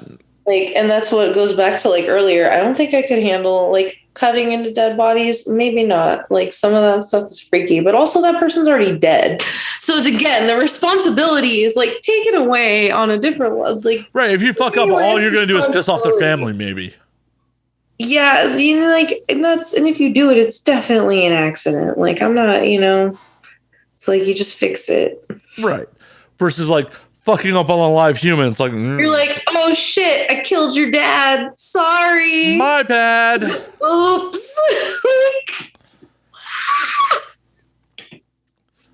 Anyway, no offense to any doctors. You're doing a good job. All the offense to all the doctors. Every last one of them. You're doing good. As next time I have to go to the doctor, my doctor's like, so what the fuck were you saying on your podcast, asshole? Yeah, what the fuck was that shit? What was that shit? No, my doctor loves me. He's great. He knows what I do. He's so he's this old guy, and he literally tells, okay, I had allergies. And he goes, so we're going to test you for different allergens. And like, you understand how allergies work? Well, let me tell you. So you're from California and I'm from blah, blah, blah. And they have this kind of tree where I live, this very beautiful tree. And then now you move here and they have this other kind of, and I'm just sitting there just like stoned as fuck, like staring, just like this old guy, like, and then the pollen gets it. And I'm just like, He's so funny. He's it's so funny because it's like he's not mansplaining. He's just so innocent. He like wants to make sure that I understand what he's saying. It's not like it's just like da da da da da, like rainbows and sunshine. And this is how this works. And like my father and I on a lake. And I'm just like, what the fucking hell is happening here? But then like, listen, I have a problem. He fucking takes care of it. No questions asked. Hell yeah. And that's awesome. And like, as a male doctor, not being judgmental about what you do for a living. Like, I literally am just like, yo, I need to get I want to get an extra STD test because I'm, if you work, you pay for the expensive one, but I still like to get tested even if I'm not working because some things don't get picked up for a couple of months. So so I tell them like, hey, I want to get tested. Literally, that's it. Okay, cool. Get tested. My old doctor used to be like, I'd have to make up a story. Or I'd have to be like, I'm poly. Of course I want to get tested. See, I'd be like, fuck that. Give me the test or I'm going to go see someone else. It's just like, hey, doc, at the end of the day, you're doing a customer service job. I don't have to see you. There are other fucking doctors. Give me the fucking test. It's not like you're drug seeking. It'd be one thing if you're like, hey, I want this script. And he's like, whoa, breaks. You're like, I want an STD test to make sure like my coochie's clean. STD test like every couple of weeks, and they're like, seems suspicious, and I'm like, of what? I'm like, what are you saying? Oh my god, Anyway, they're just crazy. So I love my doctor now. He's great. He's very sweet. He's just like, no, here you go. He actually helped improve my life with my allergies. So thank you. I mean, what are you potentially fucking, fuck, whatever. Like, what are you? Just give me this, dude. This one guy put me on some steroid treatment and that didn't help. All I freaking need is to take a Sudafed. But that just equals coma in my experience. You know what I'm saying? Like, just take a Sudafed and your fucking life won't be hell. Oh, wow. Imagine. Dude, those steroids, they were even a low dose. They like took a toll on my body. Like they gave me steroids for my allergies, this other doctor. And like, it really was like for a few days, I was just like, whoa, like just feeling like off. Were you raging? Were you tearing phone books in half? Like maybe, I don't know. It's Roid written down. Yeah, but it's just like, but then just to find out that all I fucking needed was a Sudafed was just like, are you kidding me? I mean, doctors are fallible fucking humans. Like, it's just a thing. Like all I needed was a Sudafed. Just a Sudafed. She wouldn't give it to me. All I wanted was a Sudafed. Just one Sudafed. She wouldn't give it to me. I'm not crazy. Institution. Sorry. You was crazy. crazy. Institution. Well, I have a suicidal tendencies sweater that has Kurt Cobain on the back of it that my friend made. That is goddamn ridiculous. I'm never getting rid of it. Nor should you. Nor should you. One of my favorite. I'll probably get a new one soon because it's getting old. That's kind of amazing merch. Send you the link. Subliminal SF, like San Francisco. Subliminal SF. Like, check that out. That's fucking amazing. Yeah. Kurt Cobain was suicide. Oh wow. He made one that's. He made it, and like Chris Rock ended up seeing it and reposting it, and then freaking what's his name from The Police? Sting? Ended up seeing it, and he got a cease and desist from the police. He took that famous picture of the police with their arms crossed. Yeah. And he put fuck NWA in front of it. Oh, I saw that shirt. That's him. Oh, okay. And Chris Rock posted it, and then before you fucking know it, cease and desist. He fights it though because it's like it's parody. Right. It should be fair. Parody. Did he win? He's been cease and desisted a lot. What he usually does is he handles it. He's lost some things. Doesn't sell them anymore. Couple, but like he's handled. He has the LA Dodgers Slayer shirt. He hasn't. Oh, they went after him for that one. Oh, well, Slayer unfortunately is very litigious about their fucking merch. Richard Pryor's wife went after him for the High on Fire shirt. Yup.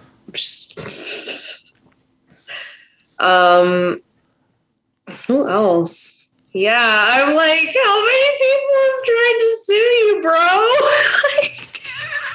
I mean, if that's your business, you're kind of like attracting enemies professionally at that point. It's just like, no, he's fine. He follows the rules. Like, if it's really an issue, he will take it down. And like, it's just like what it is. But he makes some cool stuff. I love it. It makes me happy. No, all that stuff sounds fucking amazing. I love dumb stuff like that. Like I have this butter spray, like it's a meme thing that I got at Omega Mart. It's like a big giant thing of butter scented air freshener. That's kind of wacky. Want to see it? Yes. For the audio audience, we are going to get butter air spray. Who told you this was butter? Do not eat. Home freshening spray. Seriously, don't eat this. What happens if you eat it? You thought, well, that's what the bottle says. You thought this was butter? I can't believe you thought this was butter. This is definitely not butter. It's water out. It's really like an air freshener. Can butter infuse your linens with a fresh and vibrant aroma of spring? Can butter cut through unpleasant odors like a knife through butter? Absolutely not. Who told you this was butter? Never eat this. It really smells like butter. Do you just spray your apartment? No, I got it. No. We went to Omega. My partner and I went to Omega Mart, and I got this, and I like memes, and I like to laugh at shit, and I thought it was just really funny, like, to have this random shit in my house. I have a box of Done. It just like makes me happy. It's like art, like I keep it in my house. It's just art. So yeah, like I'm bummed. Oh, that's awesome. I'm bummed that I didn't get to go hit Omega Mart while I was in Vegas. Come back. Well, I need an excuse to come back. Like I was out there working for the last couple months, and like, oh yeah, I'll go hit Omega Mart. And then I don't have that gig anymore. So I heard you were. That's right, you were out here. Yep. Yeah. We were supposed to do this in person and shit, and then like. I know. It's okay. We'll meet. We'll meet in meet space at some point. Hopefully before my funeral. No time for it. You're done. Done. Yeah. Sometimes I just look at it when I'm like doing my laundry because I really do. I put it on the shelf. There's nothing in it. I'm like, there's nothing in it. Some of the stuff they sell there, even though it's got joke labels, it is like actual candy or stuff like that. But I have just an empty box of Done. I keep it in my laundry room. And sometimes when I'm doing my laundry, I look up and I'm just like, I'm done. I'm fucking done today. Like, My box, I need it. I'm just done. My box is done. There's no time for it. And if it's not done, try ultra done. That's what it says on the side. It's so good. Like, how do you like? I just put stupid shit around me all the time. I wear like dumb shirts that make me laugh. There's nothing wrong with that. I like to laugh. I like to have funny things going on. I don't know. I like doomy and gloomy stuff, but I like to laugh. I watch Rick and Morty and I laugh. I watch lots of stuff. I was so angry last night that there was not a new episode. I haven't watched anything past the first one of the new season yet because I haven't had time. Unfortunately, the season finale is not happening until September 5th, so you have time to catch up. Okay, that's what you were going to say. I just wanted to forewarn you that. I wasn't going to do spoilers. I literally I just want to make sure. Last night at like midnight, because like I bought it on iTunes. I'm like, They did that to us with that season, though, where they split it in fucking half. But yeah, but they specifically said this season was going to be in whole. And I'm like, awesome. I'm going to go watch the... Wait a minute. No new episode? What the fuck? But they always do that on TV. They always make you wait a few weeks for the last episode. It's so stupid. Fuck you, TV. I want that shit now. They always do it. Netflix has fucking spoiled me. I want it all right fucking now. I know. I get like so... I'm just like, oh, I'm going to watch it right now. Just blow through it. I love that shit. I love Netflix. I like too. Hulu, yeah. I mean, I could live without the commercials from Hulu. I pay for the no commercials. Yo, when we get off air, let me get that login. Like, no, kidding. I actually take it down sometimes because sometimes I'm watching something on Netflix and I'm invested. So then I turn my Hulu off for the month because I'm like, there's no point. I'm watching Grey's Anatomy. I'm not watching SVU right now. I will watch my SVU a month from now. Well, see, they got me, like, because I got the whole Disney bundle, so I can have ESPN Plus, Disney Plus, and fucking. Do you have HBO though? I do. Sopranos and Curb. Dude, I rewatched. Watch Righteous Gemstones. Then it's on there. I'll watch it. I literally just recently rewatched all 3 seasons of The Deuce. I've never seen that. Everybody tells me to watch it. Oh, it's great. It's great. 70s New York is just a great backdrop. And it's interesting, especially being in the biz, being like, oh, this is like when it really was an outlaw fucking industry. Very nice. Bravo. Nice. Golf clap. I'll have to watch it for sure because I know when it first came out, everyone's like, how dare James Franco do a show about the biz? I'm like, well, first of all, James Franco is not tasteful. He's a good actor, but like he is are we really shocked? No. But at the end of the day, it's actually Dave Simon who created The Wire. Yeah. Like Franco's a producer, but Dave Simon who created The Wire is actually the creator writer of this fucking thing, and it's really well done.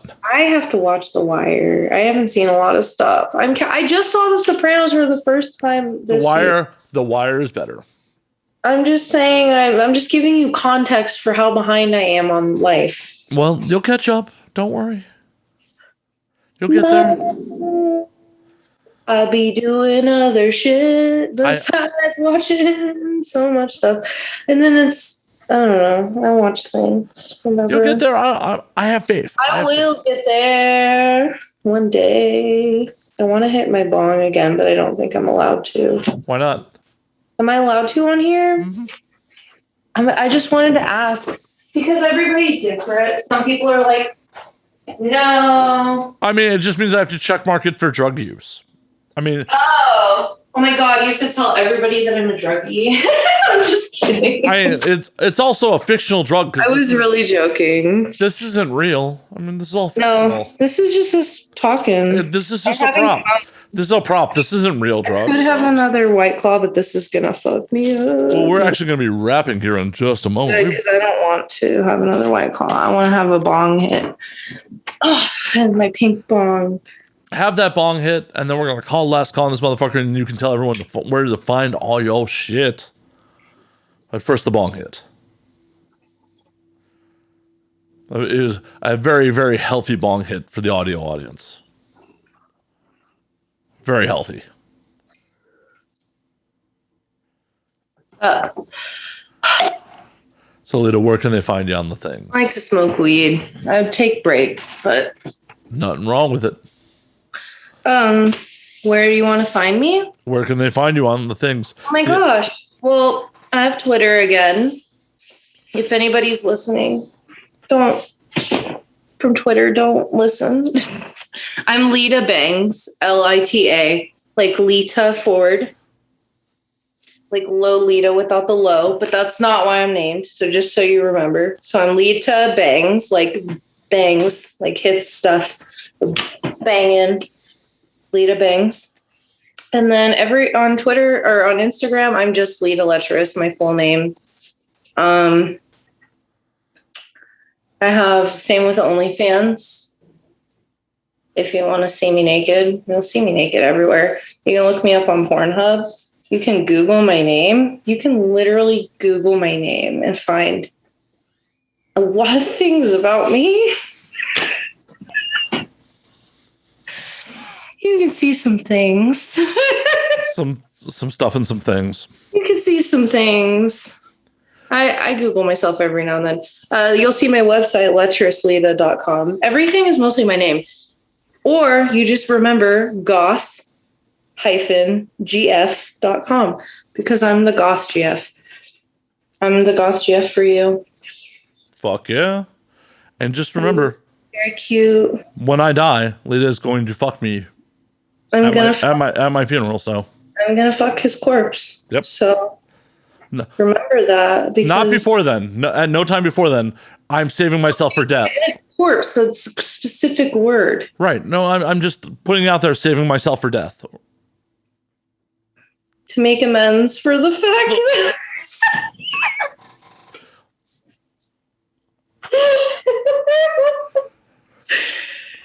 that don't cancel me. No canceling. No canceling. No cancels. But as always, you can find me at Matt_Slayer on Twitter, Matt Slayer on Instagram, Matt F and Slayer on Facebook, twitch.tv/Matt F and Slayer. You can find the podcast at And Now We Drink on Twitter, and Now We Drink _ on Instagram. And until next week, drink up, motherfuckers.